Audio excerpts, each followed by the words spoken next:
Eh Bilal, ça va? T'as vu le paysage derrière nous, il est trop beau. Ah oui, t'as raison, mais oublie pas, on a un sommaire à faire. Ah oui, c'est vrai. Du coup, aujourd'hui, on a un programme très chargé. 3 interviews incroyables. David Douillet, icône du judo. Athéa Laurin, médaillée olympique. Et Dédé qui nous parle de Madeleine. D'ailleurs, j'aime trop les madeleines. Place au générique!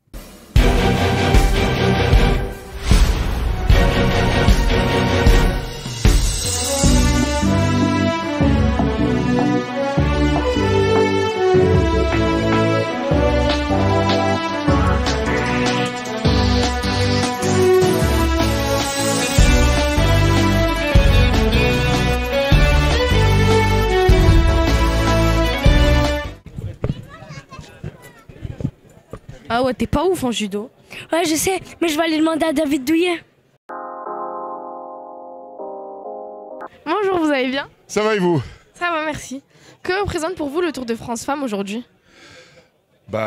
C'est une compétition de très haut niveau avec des athlètes de très très haut niveau qui se sont préparés pour ça parce que pour elles c'est comme pour les hommes d'ailleurs, c'est la compétition phare de la saison et donc c'est mythique. Voilà, on est dans des endroits où lorsqu'il y a des compétitions de très haut niveau d'échelle mondiale et qu'on ait la chance qu'elles passent, moi j'habite pas très loin d'ici.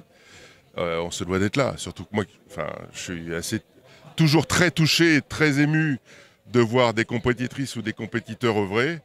Donc, moi, j'adore. Quel regard portez-vous sur l'évolution du sport féminin en France? Il y a encore beaucoup à faire, malheureusement. Même si je voyage dans le monde entier depuis très longtemps, on est quand même en France pas mal comment dirais-je, pas mal organisé pour que ça se passe bien, malgré tout. Et là, je dirais même pas pour le sport féminin, je dirais le sport global. Et évidemment, le sport féminin en fait partie. En France, on a encore énormément de progrès à faire, notamment chez les jeunes, pour qu'ils puissent être dans les meilleures conditions de scolarité, d'hébergement et de soutien de quelque façon que ce soit, pour que leur double projet, c'est-à-dire leur éducation, qu'elle soit scolaire ou autre, et leur passion, puissent avoir toutes les chances d'aboutir. Donc voilà, il y a encore quand même beaucoup de choses à faire, même si, je le rappelle, en France, on est largement mieux loti qu'ailleurs. Comment jugez-vous la médiatisation actuelle du sport féminin? Je trouve que ça a fait... moi, je suis vieux, hein, j'ai 56 ans. Voilà. Très vieux. Si. Donc ça fait longtemps que je vois les médias et ce qu'ils disent et ce qu'ils font par rapport au sport en général et en particulier pour le sport féminin. Ça a fait énormément de progrès.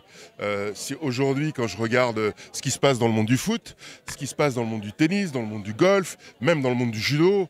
Par exemple, dans le monde du judo, si je fais une comparaison, ce qui est mon sport, c'est que les féminines ont autant de sollicitations et autant d'attrait médiatique que les masculins. Et ça, c'est formidable. D'ailleurs, pour la petite histoire, il y a une nouvelle compétition qui s'est établie aux Jeux Olympiques en judo, où depuis Tokyo 2021, il y a eu une compétition mixte par équipe. Bon, il y avait pas mal de pays qui ne s'étaient pas occupés du sport féminin chez eux, dans le judo en particulier. Je peux vous dire qu'ils l'ont regretté parce qu'ils n'ont pas pu avoir des équipes compétitives par manque de niveau féminin dans le judo. Et ils s'y sont mis parce qu'il y avait une compétition qui est devenue mixte par équipe, par nation aux Jeux Olympiques. Donc, et quand on voit ces athlètes combattre, que ce soit les femmes ou les hommes, nous, depuis longtemps, il n'y a pas de différence, quoi. Voilà. Et au niveau du traitement médiatique, une personnalité comme Clarisse Agbenanou ou Teddy Riner, quand on est là, spectateur de ce qui se passe dans les sites de compétition, il y a autant de caméras d'un côté comme de l'autre. Donc le fossé, c'est largement comblé, et voire même aujourd'hui est quasi égal. Alors, c'est pas tout à fait la même chose dans toutes les disciplines, malheureusement. Mais ça viendra. Quel message adressez-vous aux jeunes filles qui rêvent de sport de haut niveau? Qu'elle continue, il faut vraiment. Le sport de haut niveau, c'est une école de vie incroyable. Et il ne faut surtout pas qu'elles écoutent toutes celles et ceux qui vont les dissuader, leur dire que c'est un rêve inaccessible, qu'elles n'y arriveront jamais, etc. Au contraire, qu'elles écoutent ça et qu'elles s'en servent comme un carburant pour alimenter leur moteur de motivation. Parce que la réalité, c'est que quand vous êtes une jeune fille, un jeune homme, peu importe, lorsqu'on a des rêves, c'est ce qui est le plus important. Et c'est ce qui vous tire vers le haut. Donc, il faut qu'ils y aillent à fond. Merci beaucoup. Merci. Et Bilal, tu penses qu'un jour tu gagneras une médaille olympique? Non, pourquoi? Ben, tu sais, si tu veux gagner la médaille de taekwondo, t'as qu'à demander à Athéa Lorrain. Bonjour, ça va? Bonjour, ça va bien et toi? Ça va bien, merci. Quel souvenir gardes-tu des Jeux Olympiques de Paris 2024, un an après, jour pour jour? Alors, le souvenir que j'en garde, c'est une très belle cérémonie à la fin. Pardon. Le souvenir que j'en garde, c'est un très bel événement. J'étais très contente de faire la cérémonie d'ouverture et je pense que le moment de la victoire, c'est ce qui m'a plu le plus. Si tu devais garder un seul moment, lequel serait-il? Le moment de la victoire avec tout le public à Paris, en France, c'était juste magique et c'était un beau moment à partager. Aujourd'hui, te voilà sur le Tour de France Femmes. Qu'est-ce qui t'a motivé à venir soutenir cette grande épreuve du sport féminin? Alors aujourd'hui, je suis avec la FDJ et je découvre le Tour de France Femmes. J'y ai jamais participé avant et je pense que c'est une bonne chose de pouvoir soutenir le sport féminin. Penses-tu que des événements comme le Tour ou les Jeux Olympiques contribuent à renforcer la place des femmes dans le sport? Bien sûr, ça contribue à renforcer la place des femmes dans le sport et je pense que plus on va à ces événements et plus on y prête attention et mieux c'est. Quel regard portes-tu sur l'évolution du sport féminin en France ces dernières années, notamment en termes de visibilité et de reconnaissance? Je trouve que c'est de plus en plus positif et qu'on a de plus en plus de reconnaissance et de visibilité. Il faut continuer de faire marcher les choses. Tu vas croiser de nombreuses jeunes filles aujourd'hui sur le village du Tour. Quel message aimerais-tu leur transmettre après ton parcours olympique et ton engagement sportif? Si je devais transmettre un message, ce serait ne jamais rien lâcher et toujours avoir cette détermination parce que vous pouvez accomplir de très grandes choses. Merci beaucoup. De rien. Et Bilal, tu penses qu'il y a des madeleines ici? Non, pas ici, mais demande à Dédé, il pense qu'il y en a au sommet du col de la Madeleine. Aujourd'hui, on passe par la fameuse côte de la Madeleine. Non, c'est pas une côte, c'est un col. C'est un col. C'est un col. Alors ouais, tu veux que je parle du col de la Madeleine? Oui. C'est qui par contre? Alors c'est qui Madeleine, c'est ça? Alors le col de la Madeleine, c'est un col mythique du Tour de France, mais avant d'être un col du Tour de France, c'est un col tout court. C'est une route de montagne intégralement en Savoie, entre la Maurienne et la Tarentaise. Donc un col de haute montagne, classé hors catégorie sur le Tour, mais un col qui a été construit dans les années 40, 50, 60. L'objectif, c'était de désenclaver les vallées, c'était de faire des routes qui pouvaient passer d'un endroit à un autre, d'une vallée à l'autre, évidemment en passant par la haute montagne. Ce col, il a été construit, ça a été difficile de le construire, la route est escarpée, il y a des passages à 10, 11%. C'est un col qui fait aux alentours de 8% sur le Tour. On est à 18 km sur le Tour de France de répertorié col hors catégorie. Et pourquoi il s'appelle Madeleine? Parce qu'à l'époque, il y avait très certainement, on en est quasiment sûr, mais pas complètement, un oratoire, une chapelle qui était dédiée à Sainte-Madeleine. Et donc c'est pour ça que le col a pris le nom de Madeleine. C'est tout simplement une référence historique à une présence d'une chapelle. Sur le Tour, il a été escaladé 28 fois. Évidemment, il le sera. La dernière fois, c'était sur le Tour homme. Il le sera également aujourd'hui sur le Tour femme, avec possibilité de le prendre par le versant du côté de la Chambre ou du côté de la Léchère. Il y a deux possibilités. Soit tu passes d'un côté, soit tu passes de l'autre, puisque c'est un col. Ça va nous porter quasiment à 2000 mètres d'altitude. Col mythique du Tour de France, exactement comme un Galibier ou comme un Tourmalet ou comme l'Iseran ou tous ces cols que le Tour emprunte. Et à chaque fois, de très très belles étapes. Alors aujourd'hui, un col des Alpes mythique, hors catégorie. Et évidemment, un maillot jaune qui pourrait peut-être changer d'épaule. Tout ce qu'on souhaite, c'est une très belle course. Et attention à la météo parce qu'aujourd'hui, il ne fait pas forcément toujours très très beau. Et là-haut, on prévoit également des orages ou de la pluie.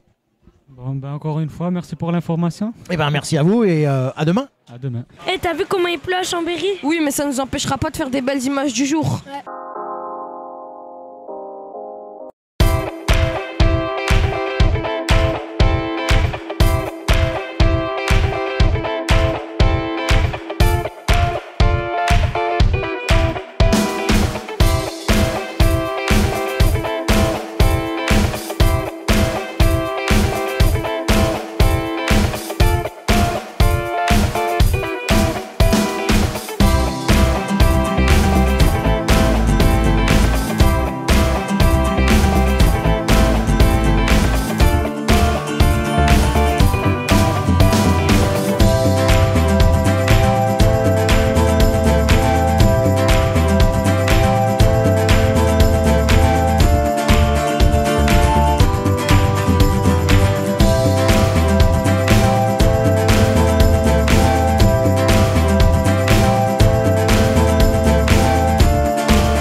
Est-ce que tu penses que cet arbre fait des fruits?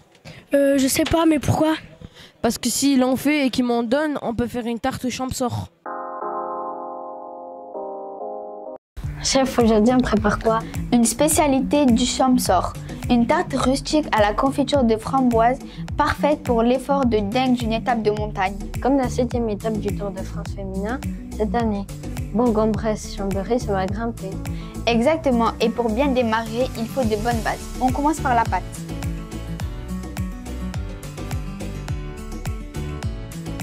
Dans un saladier, on va mélanger de la farine, du sucre, du beurre,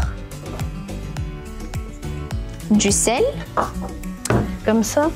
Oui. Maintenant, on va rajouter un œuf.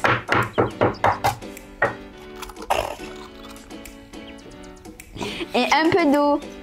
Il faut qu'on obtienne une texture sablée. Pas de cuisson par garniture? Non, on va juste utiliser une confiture bien épaisse. Ça nous évite une cuisson longue et ça garde tout le parfum de son fruit. Assure-toi qu'elle soit à température ambiante pour qu'elle s'étale bien.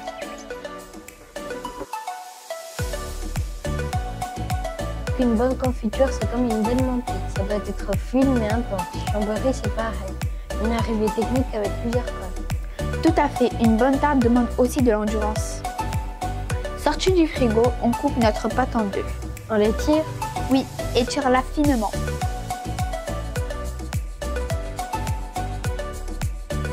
Maintenant, on met la pâte dans le moule en la faisant bien adhérer au bord.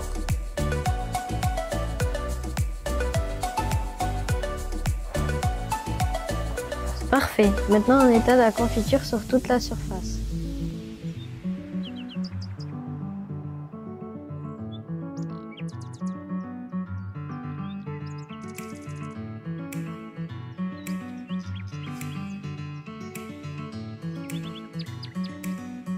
Avec le reste de la pâte, on coupe des bandelettes qu'on viendra disposer sur notre confiture.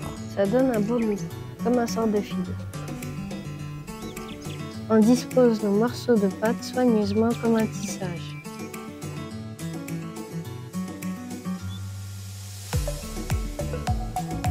Retrouvez-nous sur nos émissions Détour sur les tours, nos interviews et nos rencontres souvent exceptionnelles. Je ne vous en dis pas plus.